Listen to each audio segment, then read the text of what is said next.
آمن الرسول بما انزل الیہ من ربی والمؤمنون، ایمان لے آئے پیغمبر اس وحی پر جو اتاری جاتی ہے ان کو رب کے ہاں سے، والمؤمنون اور مسلمان بھی ایمان لائے۔ یہ آخری دو آیت ایک گنج العرش ہے، بخاری شریف میں ہے۔ رسول اللہ صلی اللہ علیہ وسلم شب معراج میں جبریل سے پوچھا یہ آسمانوں میں قندیل روشن ہے، یہ کیا چیز ہے؟ تو ایک روایت میں تو لا حول ولا قوت الا باللہ، دوسری روایت میں کہ سورۃ بقرہ کے آخری دو آیت، اور حدیث میں ہے جس نے سورہ بقرہ کی آخری دو آیتیں رات کو سوتے وقت پڑھی، لم یکتب تلک اللیلۃ من الغافلین، اس رات کو وہ غفلت سے سونے والوں میں شمار نہیں ہوگا، اللہ کی عبادت کرنے والوں میں شمار ہوگا۔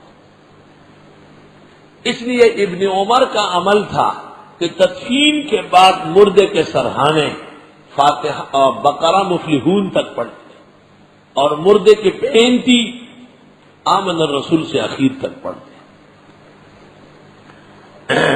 لا یکلف اللہ نفسا الا وسعها، تکلیف نہیں دیتا اللہ کسی کو مگر اس کے برداشت کے مطابق۔ یہود پر خدا کا غضب پھیرا اور کہا آمنو بما انزلتو، عیسائیوں کو تنبیہ کی گئی اور تفصیلاً آنے والی ہے۔ مسلمانوں کو بہت سارے برائیوں سے منع کیا، لا تقولوا رائنا، رائنا جیسے الفاظ چھوڑو۔ یاد رکھنا اسلام میں کوئی تعلیم اور مسئلہ ایسا نہیں جو انسانی برداشت سے باہر ہو۔ اگر برداشت سے باہر ہو گیا، سفر پیش آیا تو 4 فرض دو، سنت معاف۔ اگر برداشت سے باہر ہو گیا، بیمار پڑ گیا تو کھڑے نہیں تو بیٹھ کر، بیٹھ نہیں تو لیٹ کر۔ ایسا بے ہوش ہو گیا کہ 6 نمازوں کا ٹائم گزر گیا، پتہ ہی نہیں ہے، نمازیں ساقط ہو گئی۔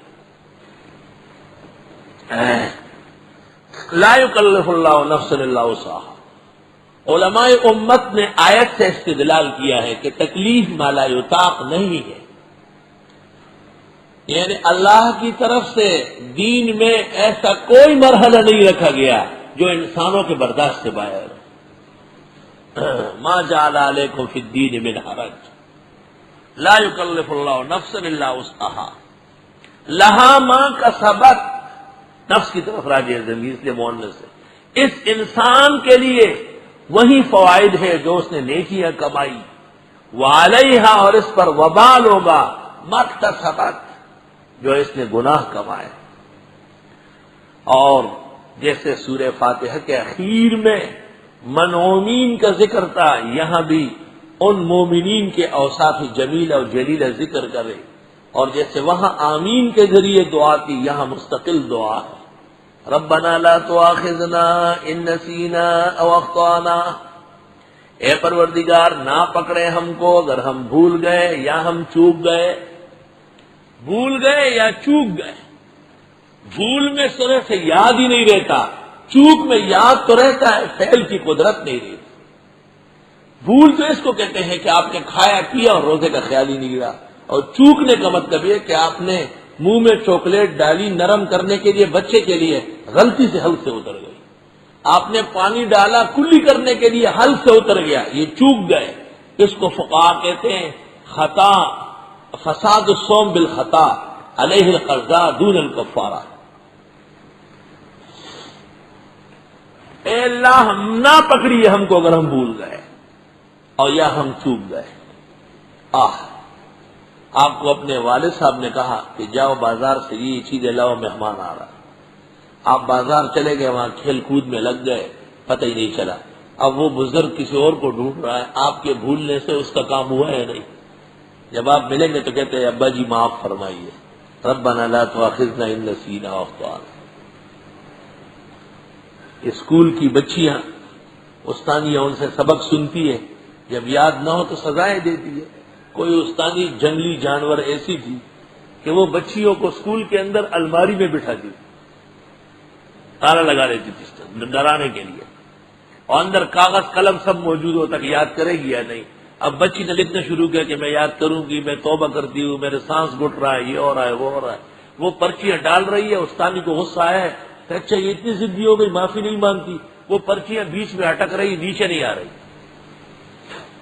ادھر سے چھٹیوں کے دن تھے، چھٹی ہو گئی، اسکول بند ہو گئے 3 مہینے کے لیے، پستانی صاحبہ گھر پہنچ گئی، 15 دن بعد ہی آیا، چپ ہو گئی، سارے جہان پاکستان اخبارات میں اعلانات ہو گئے، اسکول کھل کے جا کے الماری دے کہ وہاں صفوف نیچے گرا ہوا تھا، بچی ختم ہو گئی تھی اندر۔ اس بھولنے سے ایک خاندان کا بیڑا غرق ہوا ہے۔ اندازہ لگاؤ کتنی بڑی مجرم مستانی ہے جو بچیوں کو سزا دے کر بھول رہی ہے۔ ابھی تمہیں آیت کا پتہ چلے گا کہ ربنا لا تؤاخذنا ان نسینا او اخطأنا، اے پروردگار نہ پکڑے ہمیں اگر ہم بھول گئے یا چوک گئے، بھول چوک پر بھی پکڑ ہے لیکن اعتبار دنیا سے ہے، اور عمد میں پکڑ ہے باعتبار اخرى کے۔ اس لیے علماء لکھتے اسم و گناہ تو نہیں ہے مگر تکلیف ہے اس میں بہت زیادہ۔ ربنا اے پروردگار ہمارے ولا تحمل علینا، نہ ڈالے ہم پر اسرن ایسا بوجھ کما حملتہ جیسے آپ ڈال چکے ہیں علی الذین ان لوگوں پر من قبلنا جو ہم سے پہلے گزرے ہیں۔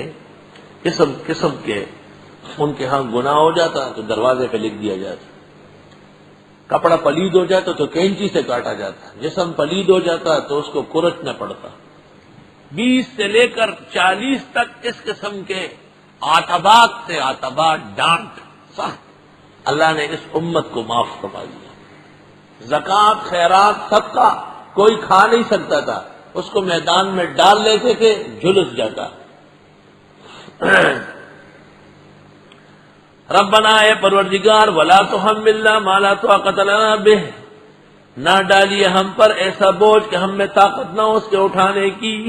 واعف عنا، معاف فرمائیے، واغفر لنا، اور بخشش فرمائیے، ورحمنا، اور مالا مال فرمائیے۔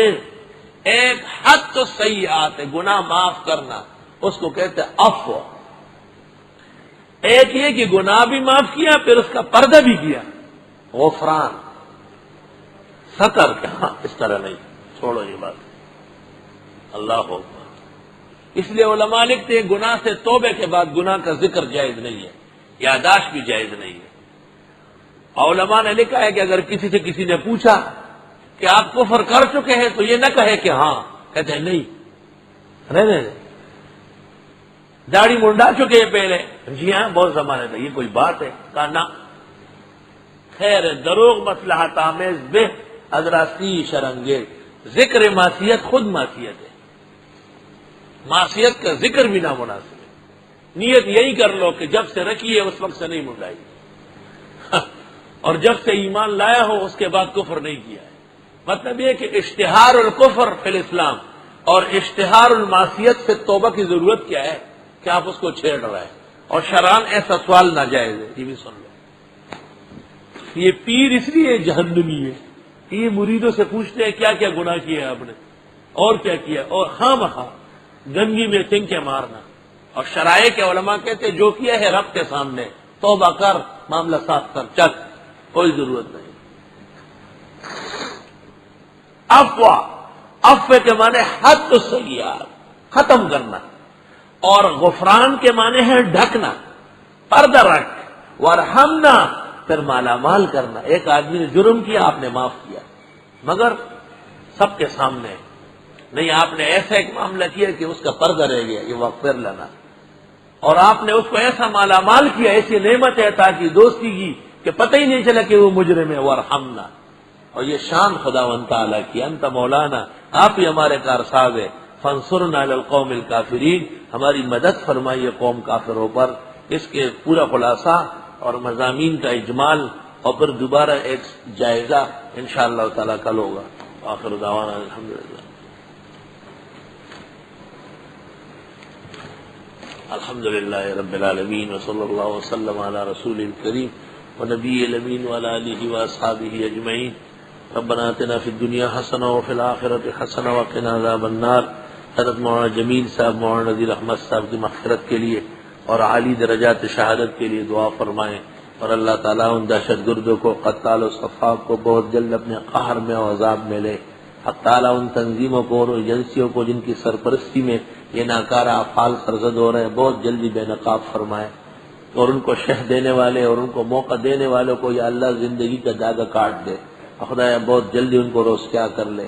علماء، مشائخ، طلباء، نمازی، بہی خواہ کا کل کلمہ گو مسلمان یا اللہ محفوظ فرما، مصون فرما، ملک میں، شہر میں، دینی اداروں میں سکون و راحت کا دور دورہ فرما، صلی اللہ علیہ وسلم۔